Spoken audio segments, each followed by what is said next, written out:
The first one being, and please applause Jacques Richier, CEO of Allianz France, and Marc Blum, CTO of Aegon.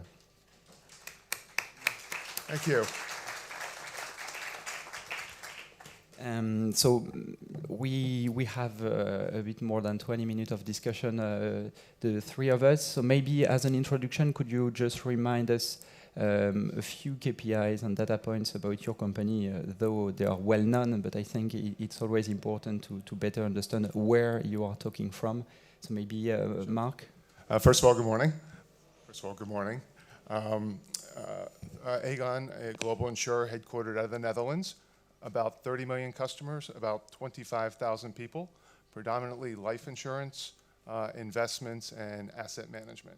Biggest part of our company is actually headquartered out of the US. You may know it as Transamerica. It's about 70% of Aegon. And an interesting fact, about 49% of our workforce are women. Okay, thanks. Jacques, a few words about Allianz France? So Allianz France obviously belongs to Allianz, which is a global player in all the lines of business, and usually in the top three, and including in asset management, assistance, and credit insurance. In France, we are a multi-liner. We make about 5 billion of our revenue in P&C, and then we have health for 3 and life for 5. So it's really different because we address all type of clients, individual as well as SMEs or large corporate clients. We serve them through agents. We have 2,500 point of sales in France. And we have 2,000 sales people advising them in finance or protection and health. And 50% of our business is done through our own sales force, and 50% is done through brokers. Okay. Thank you. Very interesting, because that would be a good reminder that we could put in perspective for the following panel we will have with startups. So that's always important to just see where are the customers actually, and just to jump in on what you just said and to come back to the panel title, so digitization of the insurance industry. Jacques, you mentioned that you are serving different types of customers and many business line and products actually. So getting ready for that panel, you highlighted the challenge of knowing where should you start when you have so many customers, so many products. So okay, let's digitize the insurance, but starting where? So how do you deal with that at Allianz, and how did you deal with that at Allianz? So we have 5.5 million clients, individuals or professionals. I'm not talking about SMEs here. And we decided to find a rule. The rule was simple. We wanted to start with what we call standardized products, and where we had volume. So that's why we began mostly in P&C retail, health, and lately in life. But I will come back to the topic of life. We started first on what I will call the interaction, the sales process. And 1 year later, we began to work more deeply on the inside of the company, what we call the self-care. How do we transform the journey of our client when he's interacting with us? So we had this twofold path. And what we found, I'm jumping to the conclusion before coming back, is that if 80% of the, mostly maybe 90% of the business we write now through the digital way is done around P&C, motor and household. On the other side of the picture, when we look at who is using the self-care, then we find 80% is health and life. And why? Because it's products where you have more interactions. Okay? So at this stage, today we can say we write 13.3% of our new business through digital, globally speaking. Out of 750 new policies we write every year, 13%, 100,000 come from the digital way. But on the self-care, meaning when clients want to interact with us just to change their address, to interact with their life policies, unit link, whatever it is, mostly it's done on the life and health side. And here we talk about high figures, between 30 and 40% of what we would consider as acts where you interact with your contract or with yourself. It's really through digital that it's managed, and when we talk about 40%, it's a lot. Yeah. Especially on 5.5 million. Yes, so it means that And we... could I just add one Yes. thing? Yeah, There is a good. difference between health and life also. As you draw that conclusion, right, there's absolutely a difference in the digital connection customers with health versus life. Which I'm sure you're going to get to in a second. No, else, more or less, you have 7 interactions per year on a health contract with a client. So obviously, that's where we reach the 40% level of interactions.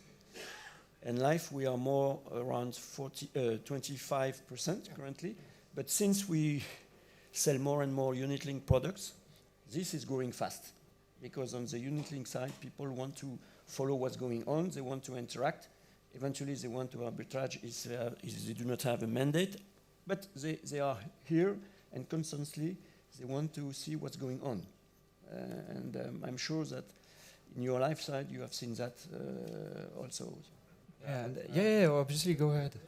So again, just taking that theme and just continuing on from that, there's where you get into this concept of data, right, and leveraging data a lot more effectively. So as we have all of these customers, we have all this data, we have all these products, the question is how can you make effective use of that data to exactly further the digital engagement. So there's the nudge principle, there's other principles associated with extending the engagement to family members, friends, etc. And that's just knowing more about the customer.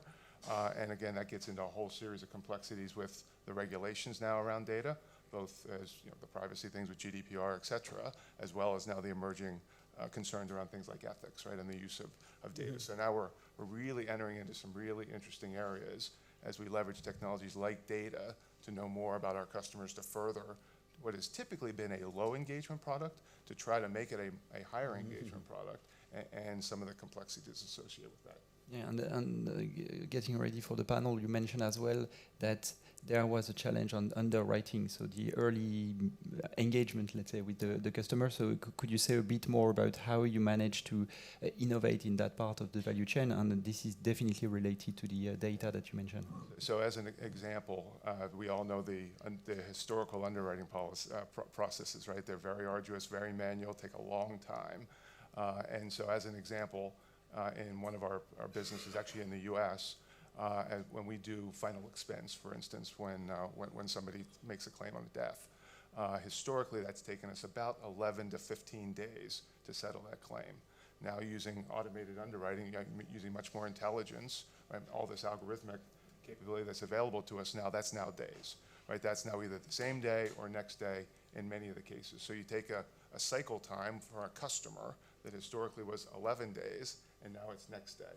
So when we talk about customer and customer expectations, I think that's a quantifiable example of how this industry is being digitized. And is that you are leveraging new data sets, or is that you are leveraging the data that you had already, but in a new way that enable to shorten the process this way? It's a combination of leveraging our existing data and then leveraging existing underwriting manuals from several of the reinsurers. So we combine our underwriting rules with several of the reinsurers, policies and manuals. So it's existing, but then leverage it in a much more effective way. Okay, and Jacques, you mentioned the challenge of getting data from your customer, because that's where it starts from. So basically, that's very interesting to leverage new data. Preparing the panel, you mentioned that you had a good coverage, let's say, of your customer data. Could you say a bit more about that challenge, meaning even having very basic information on your customer? Here we talk, we talk about basic things. First, obviously, we have the data of our clients. We are used to that. The question, and Mark mentioned it, is how do we prepare the set of data to make it a smooth journey? The problem when you go through digital is that those data are useful, but you need too stupid data which are the mobile phone number and eventually the email address if you want to work paperless. Okay? So the digital identity is something that we were not used really to manage. So we had to speed up and to make it a rule.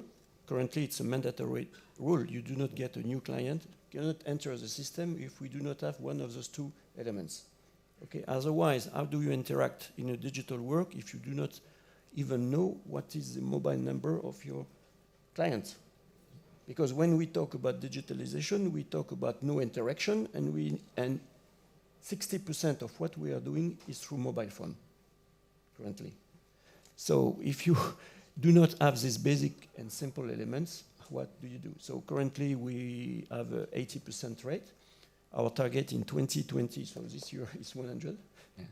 Obviously, 100 is theoretical because in France, unfortunately, you have less than 100 people having an email address and having a mobile phone. But it means that we are targeting over 90%. Okay? And then you can push. If you want to work, 60% of our health contract are paperless. 40% of our life contract are paperless. 90% of our signatures for loan insurance is e-signature. 40% in household. So if you do not have those basic elements, how do you make it a flow process which is simple, easy, and as Mark said, that you can handle within 24 hours?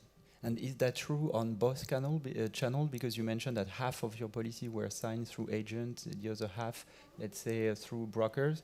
Is that the same rate? A difficult point, because our chance, I will say, is that mostly in the retail side, we write the business through agents and our salary sales force. So it's more than 50%. It's about 80%. Okay. But the problem with brokers or independent financial advisors is that, as you know, they own the client, so it's a constant discussion to get those data. Okay, so but I think I need to have a new forum with the brokers just to discuss that and the interest finally to serve them directly also. But in our case, most of our individual clients, they come from our channels, own channels. Okay, and then you. Fortunately. Okay, yeah, makes sense. And you, Mark, you mentioned so data for the underwriting process. So here we are discussing how a kind of basic data are requested, let's say, to engage with the customer in a digital way. You mentioned that the claim process was one part where you manage, let's say, to digitize things. So could you say a bit more about that? What kind of technology you leverage? And obviously, which results did you achieve in that very specific part of the value chain? I would love to say we're unique here, but I suspect many of the insurers are in the same place. So relative to the claims process, right, again, historically a long, arduous process. It takes a long time for cycle time to get that reconciled for a customer.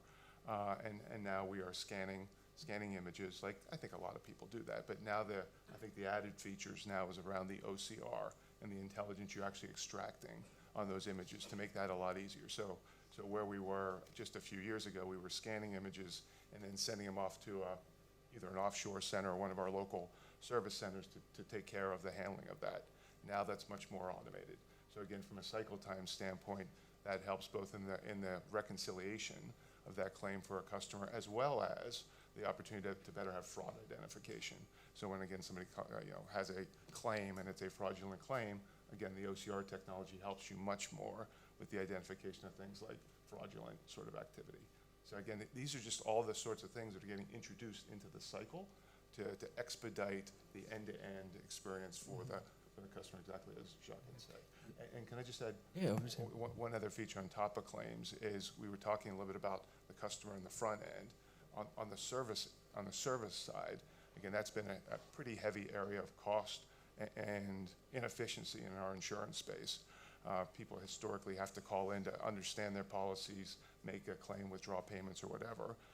And again, using things like chatbots or digital virtual agents or things I think several people in the audience from a Fintech standpoint are pretty familiar with, that's becoming much more prevalent in our industry. So many more customer service calls are being handled in that fashion. Our Netherlands business alone, so you think about the size of the Netherlands as a country, it's 15 to 18 million people. We do about 22,000 calls a month, handled digital through a digital virtual assistant. We handled 515,000 answers to customers last year. So you think about that experience, much more quick, much more automated, right? Reduce our operations cost and efficiency, and then you create much more of that affinity with the customer every time they come back online. So just trying to give you some real examples of how the parts of the value chain are being automated. And did that have any impact on the process itself? Because we are discussing a lot about how technology is improving the way you are working, both of you or your teams, basically. Yeah, I'm just wondering how you manage, let's say, to just plug the technology on top of existing process, or if you had to rethink and revamp the existing process. That could be interesting to hear you there. It's both a process re-engineering for sure. But it's also, and again, I'm sure some of you are familiar with this in the room, it's a significant technology uplift, because without the underlying technology being efficient, right, to plug in a chatbot or a virtual assistant or several of the fintechs that you guys own and are sponsoring today is really, really difficult. So it's incumbent on us as insurers to make sure our technology can support the ease of integration with some of those fintechs. So we are making good headway. We still have a ways to go to make it a lot easier, but again, it's much better than it was just even a few years ago. So it's both a process piece and a technology piece. Okay, and Jacques, yourself, maybe on the self-care, so how the self-care, because you mentioned a very high engagement rate through self-care, so how did that impact the way to engage with the customer? Is there any change in the way you engage with them, or is it just that the channel that has changed? No, it's let's say it's a triple win, this thing. No, because you, as Mark said, you redesign your process, what we call the process, which is the journey of the client. We simplify. At the end of the day, the client is happy because he can do things himself, real time, on an easy way. It's a win also because the NPS is improving. If we benchmark the NPS between digital interaction, more or less in each line of business, it's around +40 in our measurements. If we look at offline NPS, it's moving between 9 and 20, depending on the backlog. Okay? So each time it's 20 points over the offline one. So it's a win situation where the client, sorry to say that, is doing the job and is happy. And it's, at the end of the day, it's a win situation also for us because it's improving productivity. It's something which is simpler. We reduce the number of products. We simplify the journeys.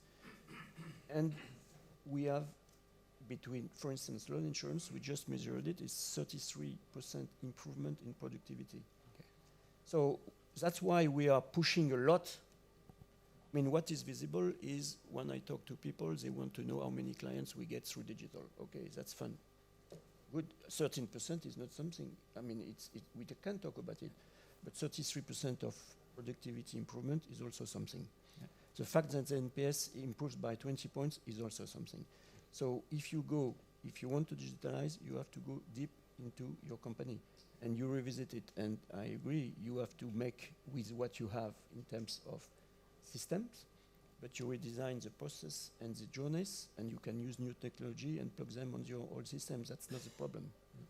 Yeah, that's very impressive. And maybe to put that figures into perspective, yesterday, Alex, the CEO of Conto, mentioned that banks have an NPS around 0, and on his side, he's around 70.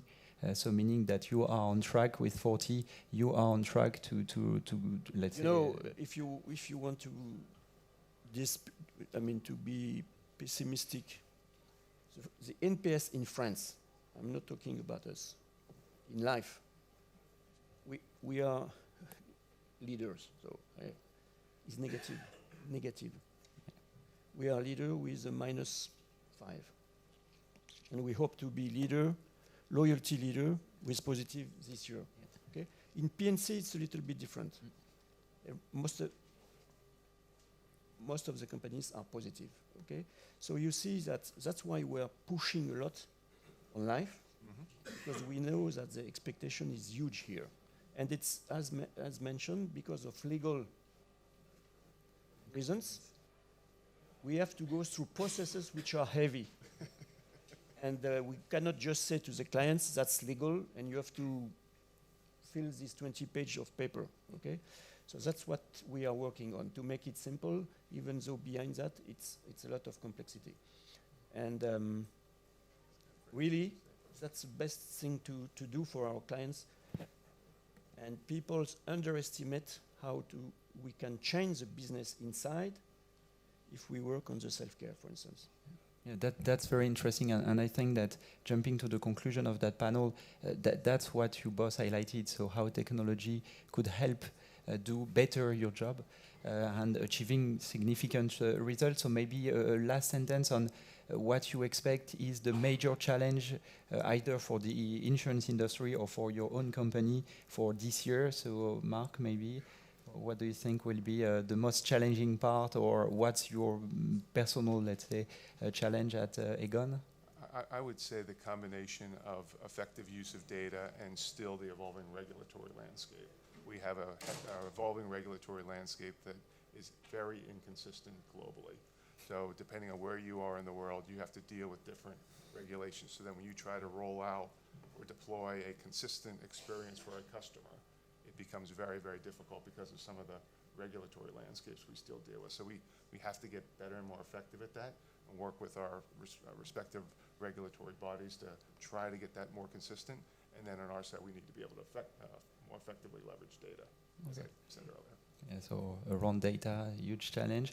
And yourself, Jacques, what challenges do you see? Oh, I agree with what Mark said, and I will add that we should deliver what we know we have to do. I mean, simplify, simplify, simplify, and speed it up as much as possible, because we know we really have the vision of what we need to do. So there is no reason to wait. And the good thing is that last time I came here, I was asked, what is the next disruption? And today you did not ask it, which means that we turn the page and we are talking about serious things now. Yeah. Thanks a lot for that that conclusion. I think that this is something we will come back to in the next panel. I definitely agree that we are at a stage where, in the industry, I mean, where we need to deliver. The disruption is the way we are doing the job together now. Yeah. I mean, let's not be afraid of what's happening. Let's take it as a huge opportunity. Yeah. And let's do. Thanks a lot for that very great conclusion. Please applause both Jacques and Marc. Thanks a lot.